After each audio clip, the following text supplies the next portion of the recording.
Okay. Good evening. I'd like to call the August 8th school board meeting to order. Madam Clerk, can you call roll call? Sorry. Yes, ma'am. I can. Sorry. Mr. Connolly. Here. Mr. Cater. Here. Ms. Egan. Here. Ms. Hazard. Here. Ms. Healy. Here. Mr. Hiram. Here. Mr. McCosker. I'm present. Madam Chair, you have a quorum. Questionable. Thank you. Our first item of business is to convene in closed session. Mr. Hirons, can you read us into closed? Pursuant to Section 2.23711A of the Code of Virginia, I move that Stafford County School Board can be a closed meeting to discuss or consider legal matters pursuant to the legal exemptions at Section 2.23711A7 of the Code of Virginia in 1950 as amended. It's been moved and seconded. All those in favor, please say aye. Aye. Any opposed? We are in closed session. We will be back in a few minutes.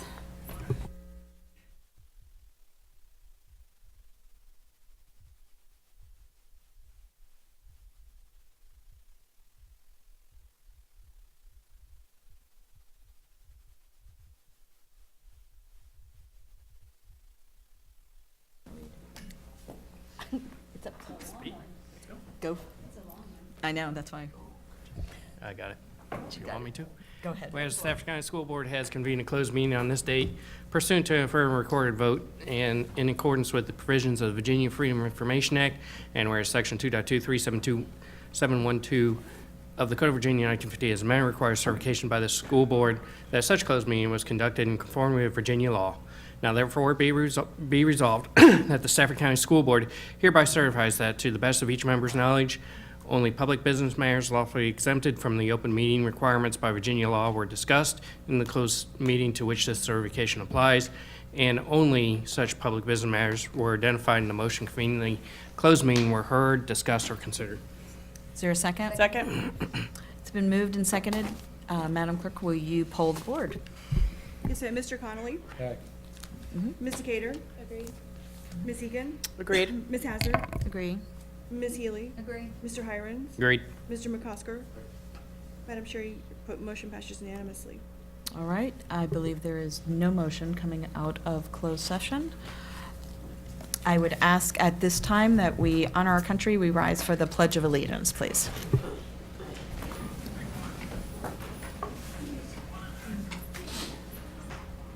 I pledge allegiance to the flag of the United States of America and to the republic for which it stands, one nation, under God, indivisible, with liberty and justice for all. Thank you.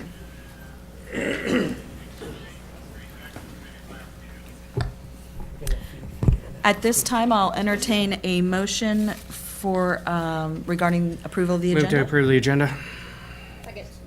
It's been moved and seconded. Any changes or modifications to the agenda at this time? Hearing none, all those in favor, please say aye. Aye. Any opposed? Agenda is approved. All right. Moving on to our citizen comment. Getting better with these. I do have a list of sign-in. I will go through that list first. I will call you all like about 4 to 5 at a time. Please feel free to get up and line up behind the speaker so you can just come forward right after that, and then I'll call another set and we'll sort of move through our list. And then if you have not signed up, that does not mean you certainly can't speak. At the end, I will invite anyone who wishes to speak to come forward. But let me go over the guidelines regarding public comment. Speakers shall identify themselves by name, address, and organizational affiliation if the spokesperson represents an organization. Speakers shall also announce the purpose or topic of their comments. 3 minutes shall be allotted to speakers. We use as we call it, the stoplight system. When the yellow light comes on, that means you have 1 minute remaining. When the red light starts to flash, and there'll usually be a beep, that means your time has expired. We give you about 5 seconds to kind of wrap it up, and then we'll ask you to conclude. The chairman reserves the right to restrict the total citizen comment received at any particular meeting to a predetermined maximum number of minutes with the approval of the board. There is not a dialogue when there is public comment. It is your opportunity to speak to the board. Citizen comment which is profane, abusive, or which threatens imminent physical harm shall be ruled out of order by the chair. Although the board provides the opportunity for citizen comment, individuals desiring to register complaints against division employees or division programs, services, or activities may also utilize the procedures outlined in Policy 1113, Public Complaints. So like I said, I will read off the first, I'll do first five names if you all will come forward.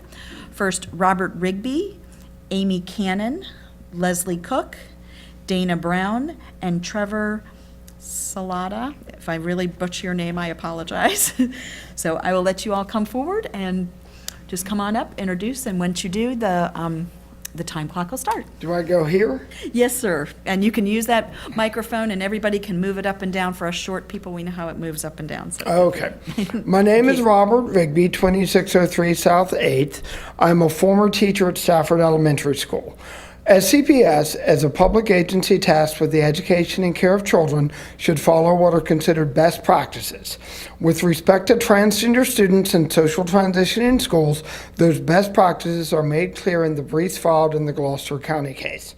The American Academy of Pediatrics is the major professional group for medical care of children, counting 64,000 pediatricians in its membership. The American Psychiatric Association is the major medical mental health professional group in the country. They wrote an amicus brief along with 18 other mental health and medical professionals this spring. This is what they say. Transgender students should have access to the sex-segregated facilities, activities, and programs that are consistent with their gender identity, including but not limited to bathrooms, locker rooms, sport teams, and classroom activities. Evidence confirms that policies excluding transgender individuals from facilities consistent with their gender identity have detrimental effects on the physical and mental health, safety, and well-being of transgender individuals. Such exclusionary policies undermine well-established treatment protocols for gender dysphoria and exacerbate the condition. They expose these individuals to stigma and discrimination, as well as potential harassment and abuse by singling them out from their peers.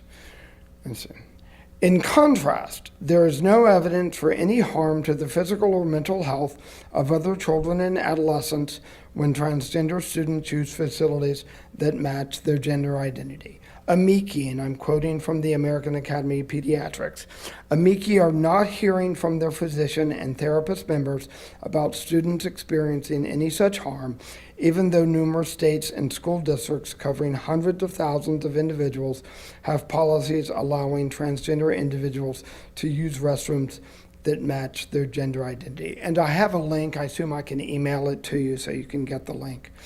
That is what the medical experts say, almost unanimously. As a public school agency, SCPS must base its policies on established best practices.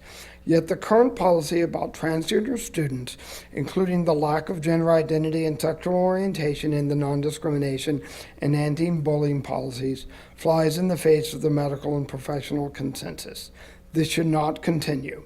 A good first step in crafting a new policy would be to convene a task force of employees and medical experts to gather information and draft a new policy. While you wait, precious childhood years are being lost for these children. Thank you for listening. If you'd like, you can give your comments to our clerk if you have the link in there, and she can distribute them to us. Thank you. My name is Amy Cannon, 11069 Stagestone Way in Manassas. I'm with Equality Prince William, and I'm here on behalf of Equality SCPS. I was not planning to speak tonight, so I do not have prepared comments. I did email you all yesterday, and I did include multiple links for your information. I'm really here just to encourage you to please study this issue. Don't just dismiss it. LGBTQ kids and LGBTQ teachers need the protection of the non-discrimination policy. They cannot even make a formal complaint to you for being discriminated against because they're not protected for being discriminated against. They may be protected from bullying, but they can't say, well, I'm being bullied because I'm gay without outing themselves. And especially for teachers, they could actually be jeopardizing their own job to do so. My child, who graduated from Prince William County, was actually bullied by a teacher and felt that she had no recourse other than to tell us and for us to go to the school and deal with the teacher separately. But if we don't protect these kids, they are going to feel like they're less than. If we don't protect the teachers that teach them, they're not going to be able to come out, and the kids aren't going to be able to see the positive role models of having teachers who are out and successful.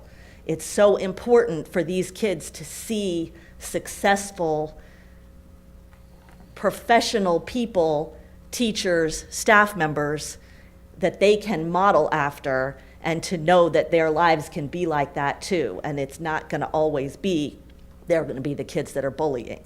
And that's got to start with the school board and the school system.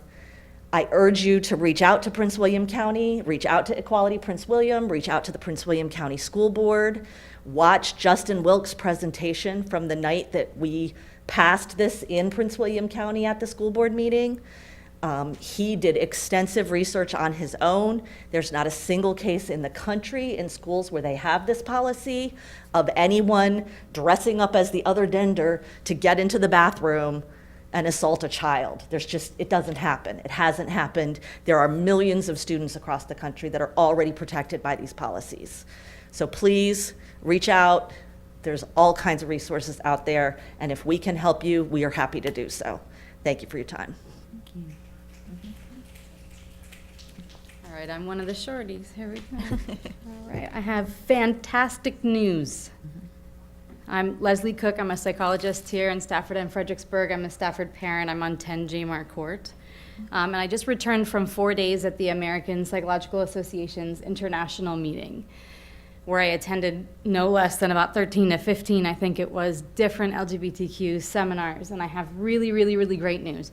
And that news is that the research is starting to come out now. As you guys all know, because you're part of an organization, it takes a long time for these studies to actually come out.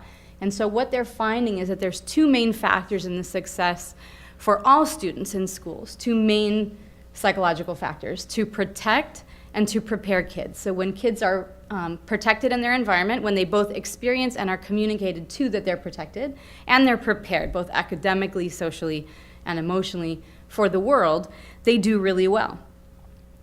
So some of the challenges that LGBTQ kids face in the school system is that they may feel protected in certain contexts, but they're right now in our immediate environment, there are not overt protections. So like has been talked about before, and I think will be talked about again, LGBTQ kids, trans kids, gay kids are not overtly protected in the anti-discrimination policy. Now here's why that's important. This is the cool part.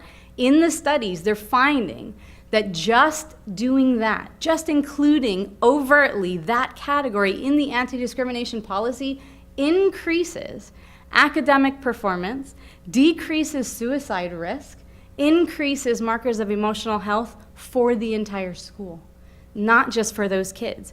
And we think that what's happening is what we saw for people of color. When we stopped saying, we'll just tell them they're safe. And as communities, we said, no, we have to, as a community, make it clear that they're safe and follow that up with action and be consistent and back them up. We saw suicide risk go down for all students in those schools. We saw academic performance go up. So we have some models in our environment, and now we have the data. This is a really exciting time for psychologists. I think it's a great time for educators, and it really is time. It's time to move forward into an era where we can say, not just that we're thinking about these kids and that we are protecting these kids, because I've had a positive experience for my child, very positive in the Stafford school system. But it's time to now extend that out and tell kids without equivocation, overtly, in writing, in public, you are safe here, you can be who you are here, because that's going to increase outcomes for all of our kids. So I urge you to consider this matter, and I'm excited to keep coming to school board meetings and hearing the progress on this.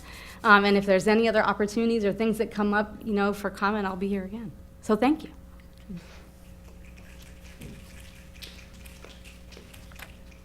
Hi, I'm Dana Brown. I live at 41 St. William's Way. And I just wanted to thank you guys for finally getting that program review underway. It's been a long time coming, I think 4 years. And I did want to suggest just a couple things while you're doing it. I think that we desperately need to update and reorganize our course offerings for foreign language. We need to help our students be more marketable in the workplace.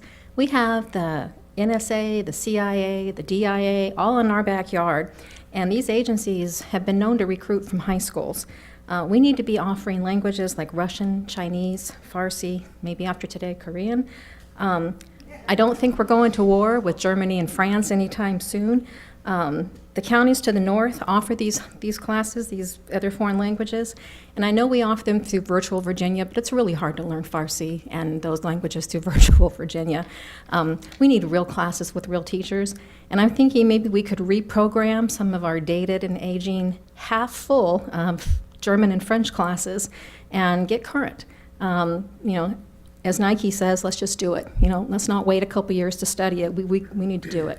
Another thing that I wanted you to consider in the program review was travel students. Our kids travel to participate in different programs, so that should be part of the study. I know during the last high school redistricting, I wanted to look at how many high school kids were traveling to other schools during the day, because I thought that was important about how many empty seats we were leaving. The data was very revealing. We had two big front runners. We had North Stafford High School and Mountain View. North had the most kids traveling to it during the day, and Mountain View had the most kids traveling out of it during the day. So we need to look at what is North Stafford doing that makes so many kids want to travel there, and what is Mountain View doing that makes so many kids want to leave and go elsewhere. That I just think should be part of the program review. But the language, if we could really get on that before 5 years, like maybe next year. I looked at some of our class size reports, and our French and German classes, just, even combining the levels, the 2, 3, and 4 levels, they're still only half full. I think we need to be a little more current in our offerings. That was it. Thank you.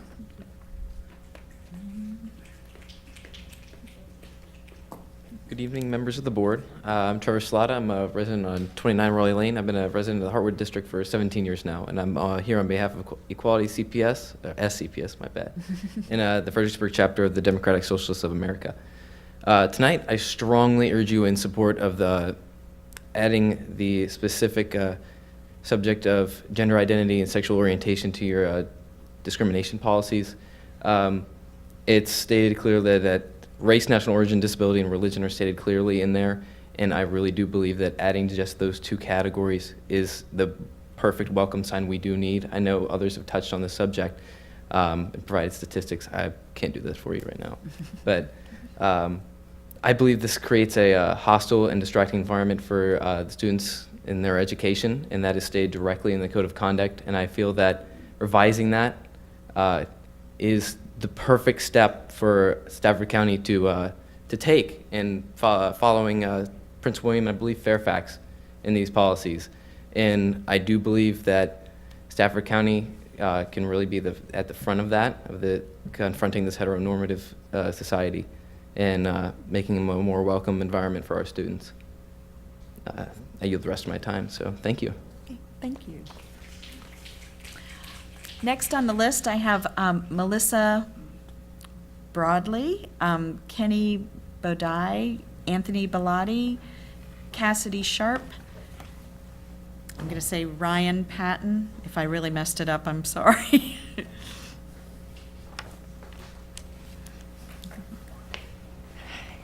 Good evening.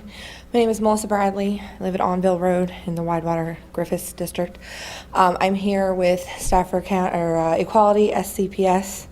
I've been a Stafford County resident for 27 years. I attended Stafford County Public Schools for K through 12, and I do now have 2 children in Stafford County Public Schools. One of which does fall under the LBGT status, and she hasn't even started middle school yet.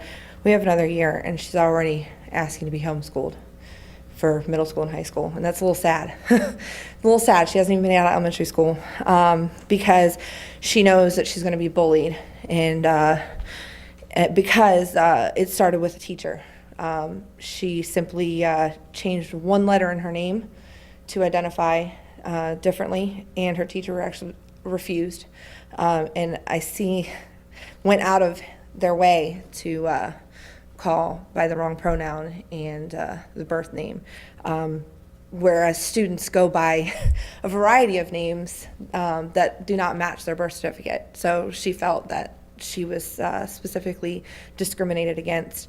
So something as simple as adding that into the non-discrimination policy will go a long way. We have 32 public schools now. That is a lot. When I attended, there was only a few of them. They're supposed to feel safe in school. And when I send my kid to school, I'm not worried about a bomb threat or a shooter in the school. I am worried about my transgender student not making it home because of being bullied or being attacked at school because of their status. We teach our kids all the time, it's what's on the inside that counts. It's what's in your heart. It's the mind that you have. None of you got your position on the board because of your appearance. I'm not saying any of you, not bashing anybody's appearance whatsoever. You're all lovely. But it's who we are on the inside, and we need to keep that. We can't say, oh, it's what's on the inside unless you're transgender. She needs to know that she is safe. She needs to know that there's allies in the school. Again, we don't need to make a big spectacle out of it. We don't need to put rainbows down the hallways in the school. But, her feeling safe in the school is a big thing. Having an ally, having a teacher, having an organization specifically meant for LGBTQ students, of all LGBTQ students, not just transgender. It'll help the suicide risk go down. And suicide does not just affect my family. If it were my child, it's going to affect her entire class. It's going to affect all of her peers. It's going to affect the entire grade, not just her. So I thank you for your time. Thank you. Perfect. Good evening. My name is Kenny Bodie, and I live on 3923 Penshurst Lane. I am a member of Equality Prince William and a member of the Prince William NAACP. The reason why I mentioned the NAACP part is we believe in the NAACP that until we get justice for everyone, we don't get justice for anyone. So it's important for us, no matter where we come from in life, to stand together, stand in solidarity, no matter who we are, who we love.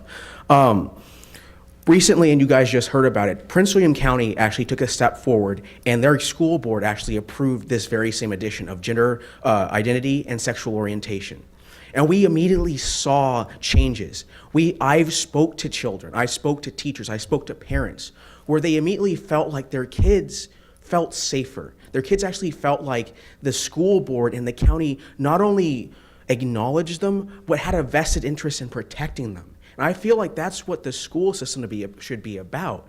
And frankly, it was mentioned earlier, being a person of color, I know far too well what it feels like to feel like the society that you live in and the world that you live in doesn't have your back just because of how you were born and just because of what you look like. I was bullied when I was in elementary school, and frankly, people of color are already a protected class. I can only imagine how it must feel to be someone who's not even in a protected class. So to bring it all back together, what we're seeing right now in our society, in our country, is a lot of uncertainty. We have a lot of folks from all ends of the spectrum of everything feeling like they're not sure what tomorrow's going to hold for them. So at least for our children in school, where that might be their only safe place that they can be, they should feel like they can be safe there, that they are protected by the people that have frankly devoted their lives to teaching them and nurturing them into productive adults.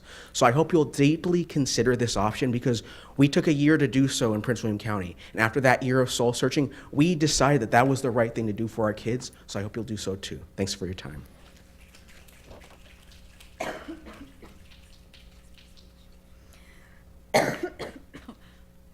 Sorry, I'm recovering from a cold. I'm Anthony Bellotti. I'm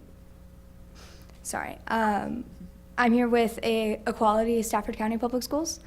I live down in Fredericksburg. I'm a trans student of Stafford County. As of now, I am not protected from discrimination on the basis of my gender identity. I can no longer stand by as my trans and non-binary peers, as well as myself, are forced into unsafe environments and situations without any policy to protect us. I'm being as proactive as I can in an attempt to help my community, But, as I said, without a policy to reference, progressive tasks and actions remain impossible, and this population remains vulnerable. Stafford is one of 3 counties with prohibitive policies. With your help, we can change this. Every day at school, I find myself worried and anxious as I must choose between my safety and my comfort. I out myself, unsure of my teachers' and peers' reactions, risking my safety. Once a teacher recommended I switched out of their class. Another time, a staff member shared private information with my parents.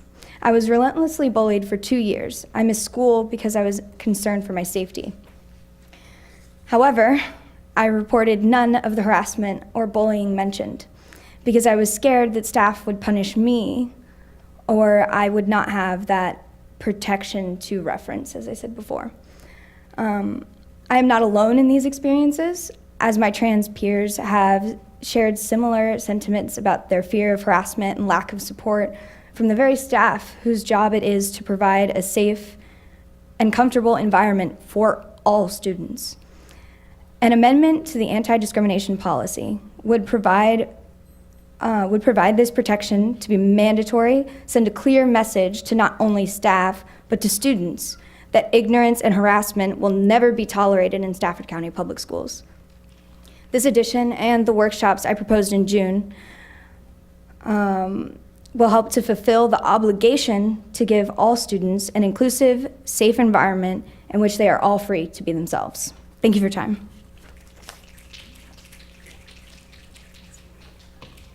Hello, my name is Cassidy Sharp. I live on Chartergate Drive, and I'm a part of Stafford Equality Stafford Public County Schools. And I also urge you to include these policies for trans students. I do not need statistics and numbers to prove that homophobia and transphobia really threaten the education, mental health, and lives of queer students. But I do think numbers help put perspective. So I'll present some troubling numbers. From a 2015 survey, the Youth Risks Behavior Survey said that about 34% of LGBTQ+ students are harassed or experience violence on school grounds, and 10% were threatened or physically assaulted. I want you to know these numbers do not include the queer students who are not publicly out, being that they do not live in a safe, nurturing environment. Who knows what these numbers actually look like or how they might have fluctuated from 2015. LGBT youth are also 29% more likely to attempt suicide, keeping in mind what I just mentioned. I have no doubt there is more, and who knows how many LGBTQ+ students have considered it. The schools do a lot to preach an anti-bullying message, but when they come to reach any sort of conclusion, queer students are being asked to make accommodations. We cannot address their injustice passively. We cannot continue to silence them or sweep them under the rug or deny their existence. Last year, me and the members of SAGE, Sexuality and Gender Equality, made posters to present to our school. Mind you, we worked really hard on them, and we put one in the boys' bathroom and one in the girls' bathroom, and it took a day for the one in the boys' bathroom to get torn down and ripped up, and then about a week for the one in the girls' bathroom to get taken down. And when I addressed a teacher about this, they told me that boys will be boys and you can't expect everyone to agree with you, but the things on our posters were like, it's a safe space and allies are welcome, and we wanted it to be an experience for everyone, not just the LGBTQ+ students, but we were still denied that freedom. I truly believe teachers should be more aggressive when they hear or see homophobic and transphobic behaviors in schools. But I do understand that not all teachers can recognize exactly what is toxic to these students, and I think that giving them workshops and letting these teachers hear directly from these students what hurts them and what inhibits their education is really important. There are so many ways to make schools a safer, more accepting environment for trans and queer students, but none of these solutions can be passive. These students have run out of compassion for those who aren't outraged. We are all outraged with our situation, and we beg you to help change that. Thank you.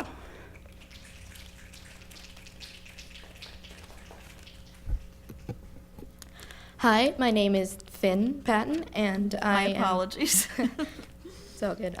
I am with the Equality Stafford County Public Schools, and sorry, hold on.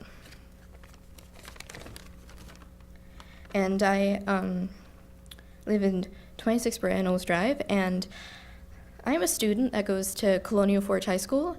And while I generally don't tend to like seek out people to talk to. I'm not a very outward person. I do feel like when I do have to talk to someone, like a fellow student or a teacher, trying to explain to them why maybe the papers don't match what I'm telling them,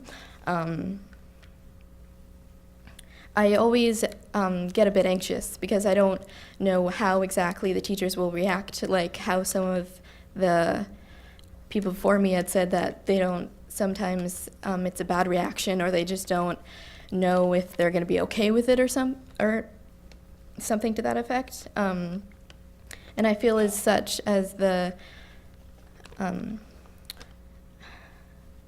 policy would help with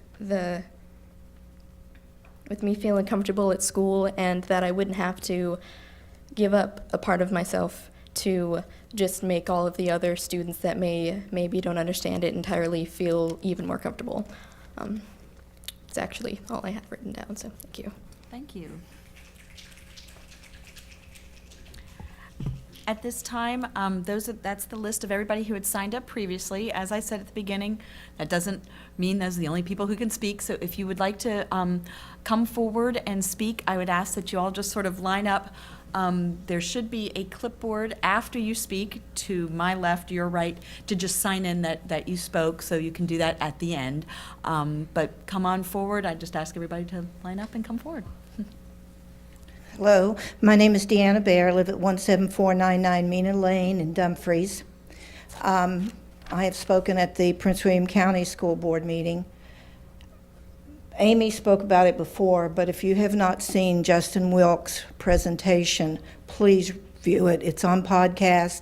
Talk to him. He called 42 different school systems between New York City, the city, and Hawaii, and spoke to all of them. It's very important information. You should take a look at that. I'm 71 years old. I remember Brown versus the Board of Education. I remember getting a lecture from my mom before I went to school because people were protesting at my school that they didn't want those people at the school, and my brother and I getting the lecture, you better treat everyone nice. We lived in a small town. She would know before I got home. You better not treat anybody bad. This is the same thing. You're treating someone separate and not equal. As I said, I'm 71. I shouldn't be up here speaking as an ally for this. And you are the school board. You are their protection. You need to do it.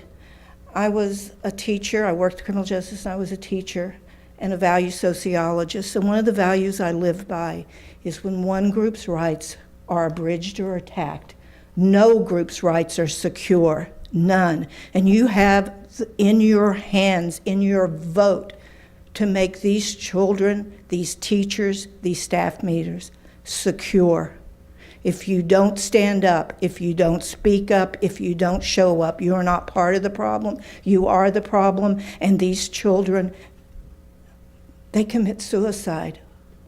40% of the kids in teenager and young adults try suicide.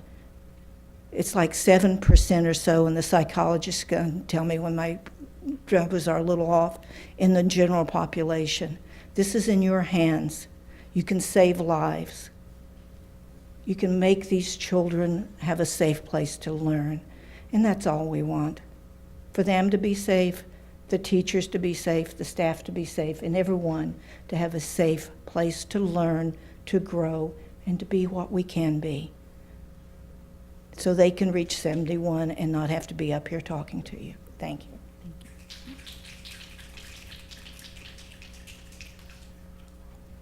You can pull it down. Hi, my name is Hannah Bradley. I live on Onville Road. My sister is transgender and I love her just the same. My sister should be safe at school just like me. Please help my sister and friends stay safe. Don't hate. My sister's mental health impacts me too. I am just the sister of the transgender student. Both of our lives matter. Thank you. Thank you.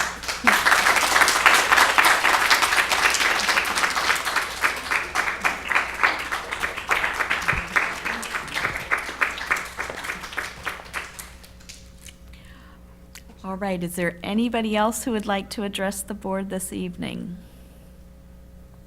Seeing nobody else running over the thing, I'd like to thank everybody for coming out tonight.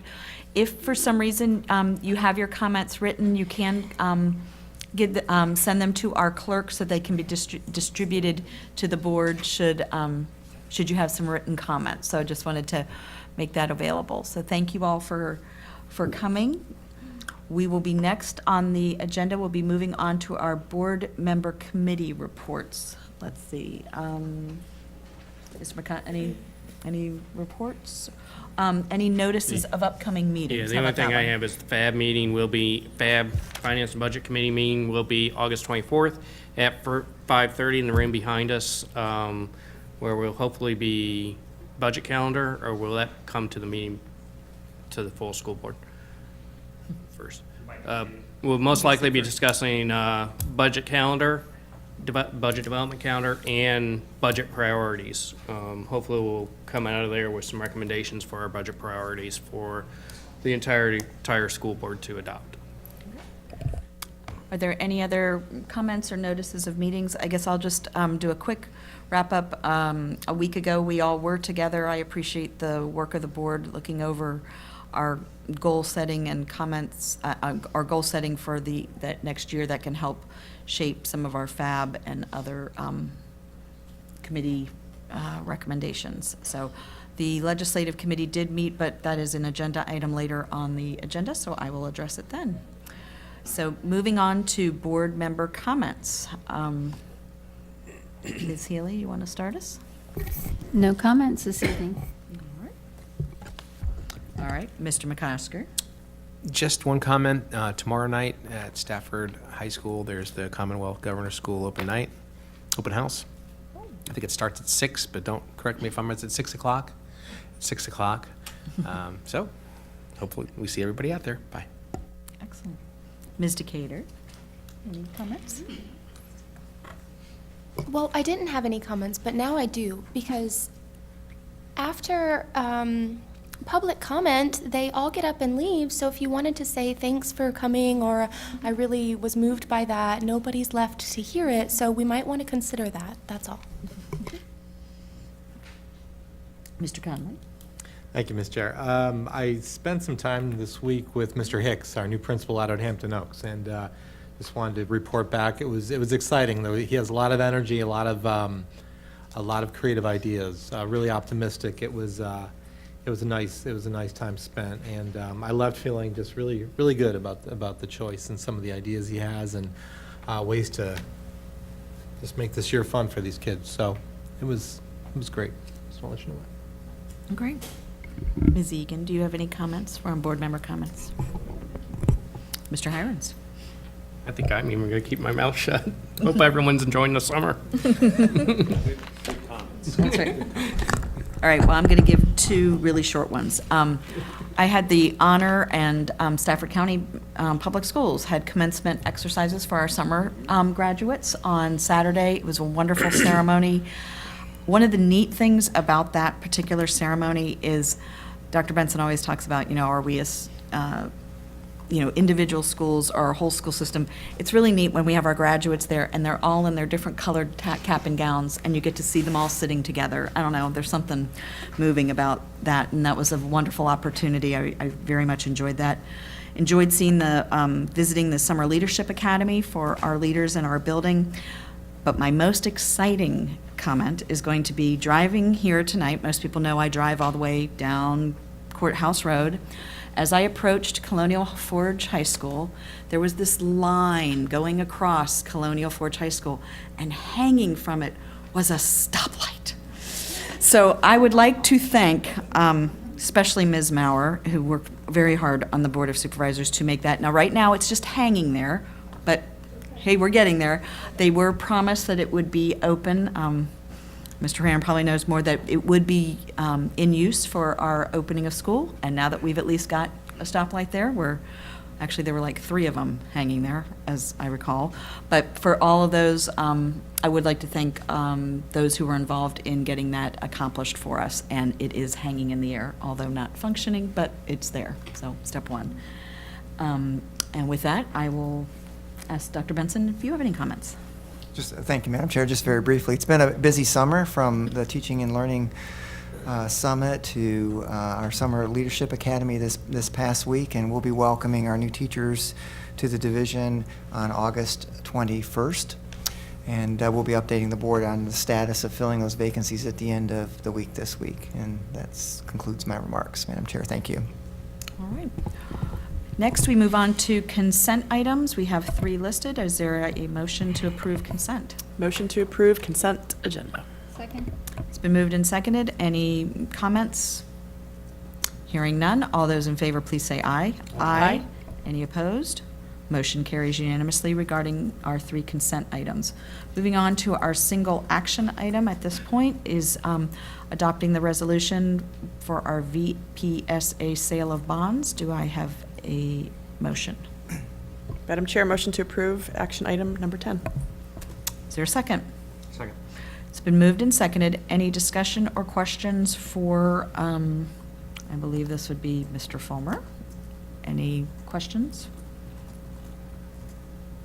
Hearing none. All those in favor, please say aye. Aye. Any opposed? Motion carries unanimously. Go Moncur Bears. That's right. And That's right. We have lots of good stuff in there. I didn't even mention the Moncur groundbreaking, but we can move it in here. Moving on to our information items, the appointment to the Head Start Policy Council, the reason is because that has to run in September. That's why we didn't do it at the last one. I would be interested in continuing to serve in that capacity. Move to action with Ms. Hazard being the appointee. Second. As someone was really jumping to that role. I was wondering if there is anybody who would like to serve as an alternate. If not, How often are the meetings? once a month on Wednesdays at Wednesdays at 11. You do get lunch. And you get lunch. Who's on it? Me. You get lunch. Mhm. I'll be the As well as Monday, I Tuesday, appreciate it. only because you are always there. Every once in a while, I can't make it, but it's great to have a backup. All right, all those in favor of moving 11.01 to action, say aye. Aye. Any opposed? Is there a follow-on motion? Move to appoint Ms. Hazard as the member and Ms. Decatur as the alternate. Second. It's been moved and seconded. All those in favor, please say aye. Aye. Any opposed? All right, welcome. It's a great place. Moving on to 11.02, this is sort of the report from the Legislative Committee. We did briefly discuss these last Tuesday, our legislative priorities as are listed. Because the school board does not hire a separate lobbyist or anyone, we made some very, we sort of put these down. Federal was about impact aid, which we have discussed in the past. Impact aid right now allows, only applies to if someone from the government only works at a facility in Virginia, they are the only ones counted. If they work in DC, like in Navy Yard or anything, they are not counted towards our number, and we would like to pursue broadening that because we believe that the impact is on the student of where their parent works, whether it's within the Commonwealth of Virginia, whether it's Maryland, whether it's even West Virginia or DC. We would like to look at that, so Mr. Conley is going to be working with us on that one. With regard to the state, we are looking at reevaluating Stafford's current designation as a recipient of the 25% of the cost to compete funds. You can read further about that. We are wanting to work together with those in our community who would like to help us with that.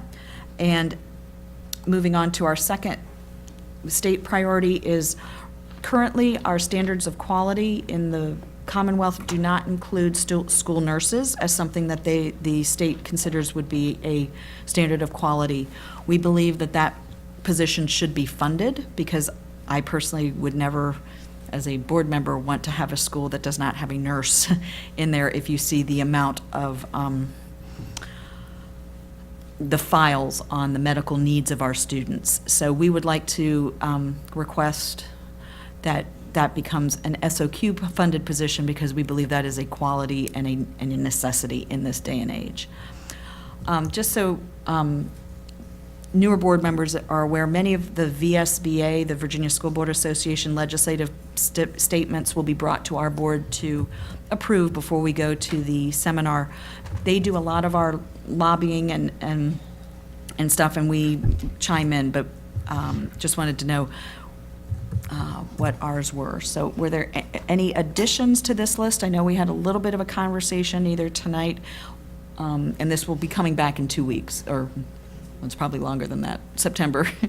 But if there's anything that anyone wants to add, please let us know. I just wanted to Sure. let everybody know that we have been, well, we had requested initially and didn't come to fruition, and now apparently the Board of Supervisors is re-inquiring about the two legislative committees coming together and discussing how we can tackle these. So that'll be coming soon. I have, well, one, thank you. Thank you to the Legislative Committee for pursuing the impact aid. That's been something that's been important, and we've had discussion of it within the Finance and Budget Committee as well as the Joint Finance and Budget Committee meeting that we held with the members of the Board of Supervisors. And we're losing between $400,000 and $600,000 a year just on the DoD side. So it's really important if we can make those adjustments. It's revenue we can get back coming to the county, which I would hope that the Board of Supervisors would support as well, lessen their requirement or their financial impact, I suppose, at doing what impact aid is supposed to do, relieve the locality of the impacts of having federal government employees that live within the jurisdiction and likely not paying local taxes, local real estate taxes. So I do appreciate the Legislative Committee taking that up. I hope we can continue to pursue that. And it is very specific. What we're looking for is to stay within the framework of the current impact aid program. There's been some discussion, well, the impact aid program could be changed based on some action of the Department of Education on the federal side and everything. All of that is fine, but what we know now is we don't get the money because we're not able to count folks that don't work outside of the state of Virginia, and we have a lot of folks that I'm sure fit that. So I hope both our Legislative Committee and the Board of Supervisors will take that on as action. I appreciate you guys. The other question I had was within the school nurses. You do state that we do get some SOQ money for school nurses. It's just not, the state SOQ is not in every school. It's number of students, isn't it? Not at all? I don't think we have any. I don't know the answer off the top of my head. I have to look at it. I know the SAQ. Okay, can Chris answer?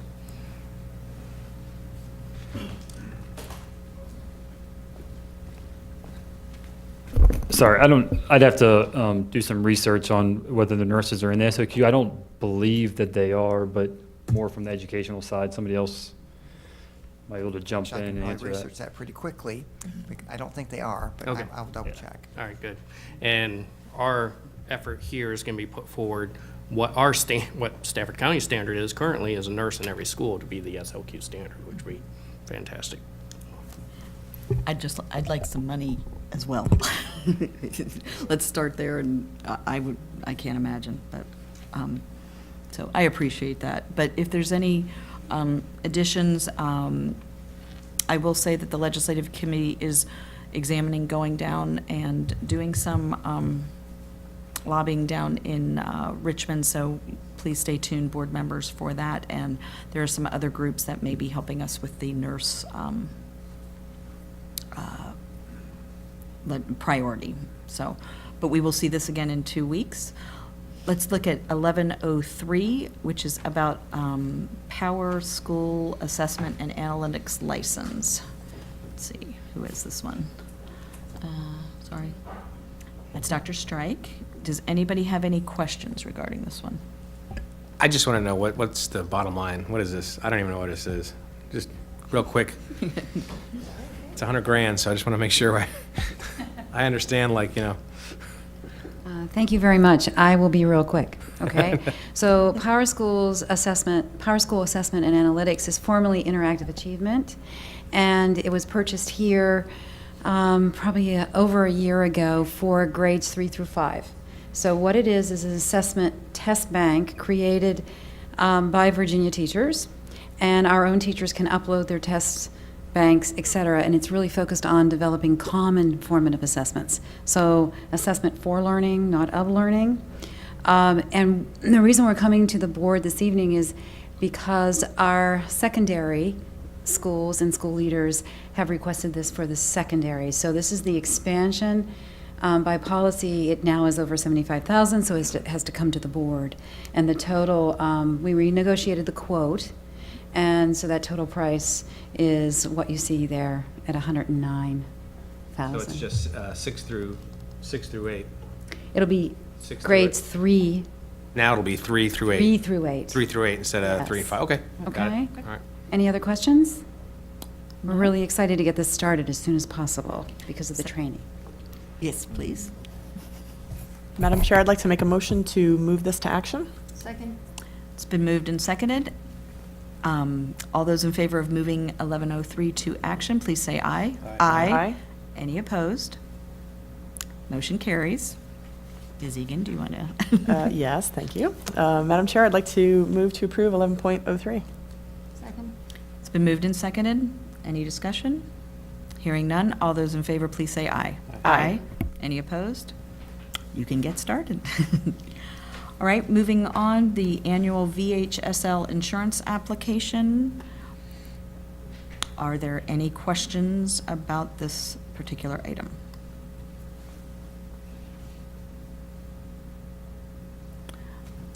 As you can see, we have to submit this application by August 21st, and as of right now, we are not planning a meeting before then. Is there any way that we could move this to action? I'd move 1104 to action. Second. It's been moved and seconded. All those in favor, please say aye. Aye. Any opposed? Item has been moved to action. Move 1104 for approval. Second. Been moved and seconded. Any discussion? Hearing none. All those in favor, please say aye. Aye. Any opposed? Motion carries unanimously. The next item is 11.05 regarding black tie vending service. I believe Mr. Dumbrack is here, or somebody's here. Yep. Are there any questions regarding this item? Is it possible to just get a quick synopsis of what this is?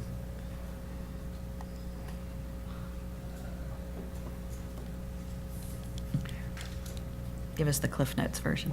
Cliff Notes, 5 high schools, 1 middle school, just vending for food. I think it's a total of 15 machines. To replace or? 15 machines. So we rent the machines from the company. We have 1-year contracts with 4 1-year renewals, so this would be the first contract year on this. So Black Tie would bring us machines, put them in the schools. So did the schools previously have machines? Yes, they did. Yes, sir. So we're just renewing a contract that we've been paying. Right. All right. Thank you. Madam Chair, I'd like to make a motion to move 11.05 to action. Second. It's been moved and seconded. Any discussion about moving this item to action? Hearing none. All those in favor, please say aye. Aye. Any opposed? Madam Chair, move to approve 11.05. Second. It's been moved and seconded. Any discussion or comment? I just have one more question. Sorry, you ran away so fast. So it's $253,000. We're going to be seeing you later again too. So I'm giving you some warm up time. Get your front row seat. So it's $253,000 for, did you say 15 machines? Yes, sir. And do we, and of course they stock the machine, so it's a contractor. They come in and stock it for us? My folks actually do it, sir. All they're doing are supplying us rental machines and basically delivering the product to the schools. My folks are the ones that are stocking the machines, ordering it,